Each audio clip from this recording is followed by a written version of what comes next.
पुराना गांव धुंधगढ़। चारों तरफ फैले खेत, टूटी हुई कच्ची सड़कें और रात होते ही ऐसा सन्नाटा छा जाता था जैसे पूरा गांव किसी अदृश्य और भयावह शक्ति के अधीन हो। पिछले कुछ दिनों से गांव में हर रात एक एक करके लोग रहस्यमय तरीके से गायब हो रहे थे। उन्हें कौन ले जा रहा था, कोई नहीं जानता था। इसी डर की वजह से सूरज ढलते ही गांव के लोग अपने अपने घरों में बंद हो जाते थे। आरव कई वर्षों से शहर में रह रहा था। कुछ समय पहले उसके पिता का निधन हो गया था। अब उसे अपने पुश्तैनी घर और जमीन के कागज पूरे करने के लिए धुंधगढ़ लौटना पड़ा। शाम का समय था। आसमान में हल्की धुंध फैली हुई थी और सड़कें लगभग अंधेरे में डूबी थीं। आरव एक ऑटो में बैठकर गांव की ओर जा रहा था। ऑटो चालक पूरे रास्ते चुपचाप गाड़ी चला रहा था। आरव ने मुस्कुराते हुए कहा, भाई, रात में तो यहाँ काफी सुनसान रहता है। ऑटो चालक ने उसकी ओर देखे बिना धीरे से कहा, साहब, कोशिश करना रात को बाहर मत निकलना। रास्ता लंबा था और चारों तरफ धुंध फैली हुई थी। आरव ने बाहर झांका तो सड़क किनारे खड़े पेड़ और खेतों के बीच से गुजरती अजीब परछाइयां दिखाई दी। हवा के झोंकों से पेड़ों की शाखाएं ऐसे हिल रही थीं मानो किसी अनजानी भाषा में फुसफुसा रही हो। आरव ने मन ही मन कहा, सच में शहर में रहना ही बेहतर था। कुछ देर बाद ऑटो गांव के मुख्य चौक पर पहुंचा। वहां का नजारा देखकर आरव हैरान रह गया। पूरा गांव वीरान पड़ा था। न कोई दुकानदार, न कोई राहगीर। चौपाल खाली थी और केवल कुछ कुत्तों के भौंकने की आवाजें सुनाई दे रही थीं। आरव ने ऑटो चालक को पैसे दिए। वह बिना कुछ बोले वहां से चला गया। आरव अपने पुराने घर की ओर बढ़ा।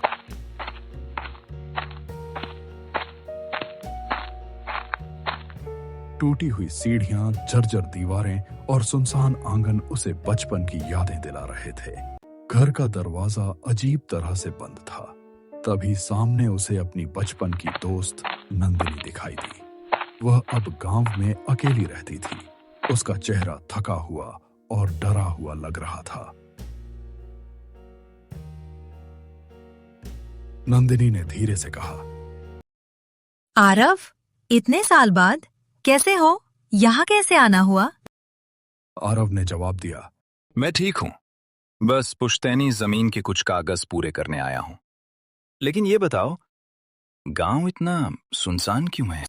नंदिनी ने गंभीर स्वर में कहा, हर रात यहाँ कोई न कोई इंसान गायब हो जाता है। कोई आवाज नहीं, कोई निशान नहीं। बस सुबह जमीन पर एक काला निशान मिलता है, जैसे किसी को वहीं जलाकर मिटा दिया गया हो। अरे, ये सब गांव वालों की बनाई हुई डरावनी कहानियां हैं। नंदिनी ने उसकी आंखों में देखते हुए कहा, अगर तुमने इसे हल्के में लिया तो शायद बाद में पछताओगे। रात में यहाँ अजीब आवाजें आती है, परछाइयां दिखाई देती है और कभी-कभी कोई तुम्हारा नाम लेकर बुलाता है। रात गहराने लगी। आरव पुराने कमरे में बैठा धुंध से ढकी खिड़की के बाहर देख रहा था।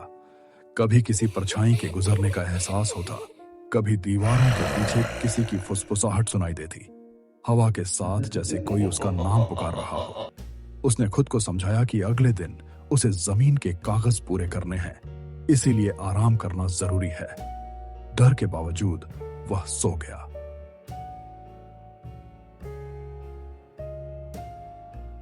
सुबह होने पर वह गांव की गलियों में निकला। हर घर का दरवाजा बंद था। चौपाल खाली थी। यहां तक कि कुत्ते भी उसे अजीब नजरों से घूर रहे थे। ऐसा लग रहा था मानो पूरा गांव किसी अदृश्य भय में जी रहा हो। तभी उसकी मुलाकात गांव के बुजुर्ग पुजारी आचार्य हरिदत्त से हुई। उनका चेहरा समय की मार झेल चुका था।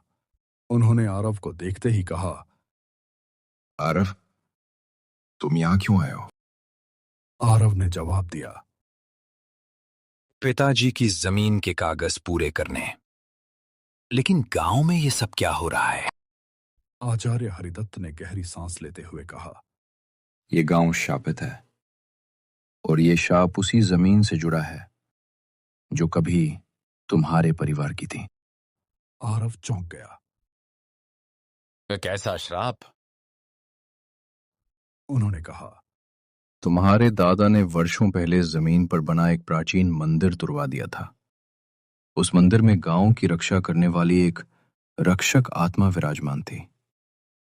मंदिर टूटते ही वो आत्मा वहीं कैद हो गई।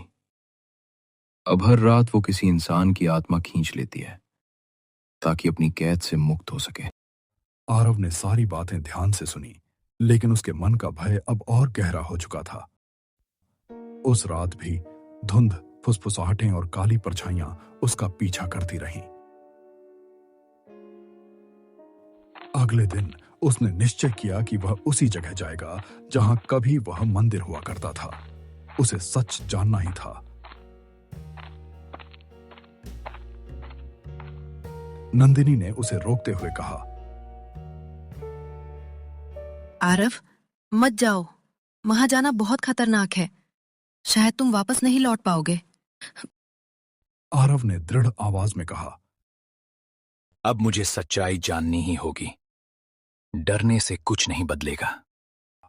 रात होते ही पूरा गांव उसे रोकने की कोशिश करने लगा, लेकिन वह अकेला उस उजड़े हुए स्थान की ओर चल पड़ा।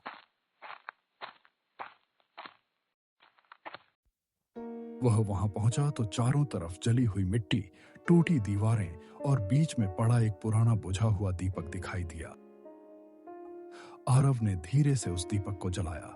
जैसे ही लौ जली, जमीन कांपने लगी, तेज हवा चलने लगी और चारों तरफ डरावनी सिसकारियां गूंजने लगी।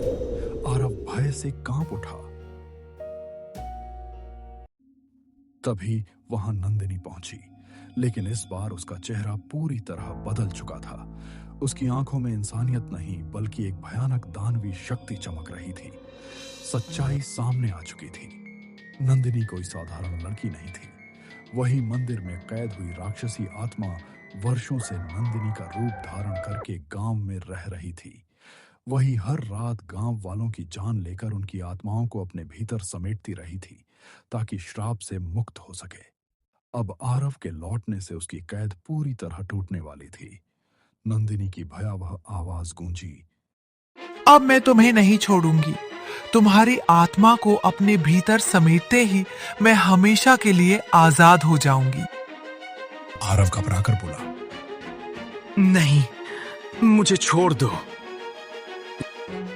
लेकिन उसी क्षण चारों तरफ घना धुआं फैल गया। धुएं के बीच आरव की चीख गूंजी। अगली सुबह गांव में खबर फैल गई कि आरव भी उसी रहस्यमयी शक्ति का शिकार बन चुका है।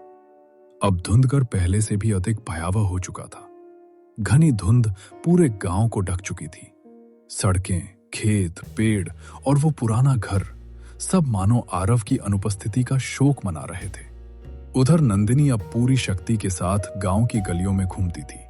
हर रात वो अपने अगले शिकार की तलाश करती, और आज तक कोई नहीं जानता कि अगली रात किसकी परछाई हमेशा के लिए उन दीवारों में कैद हो जाएगी।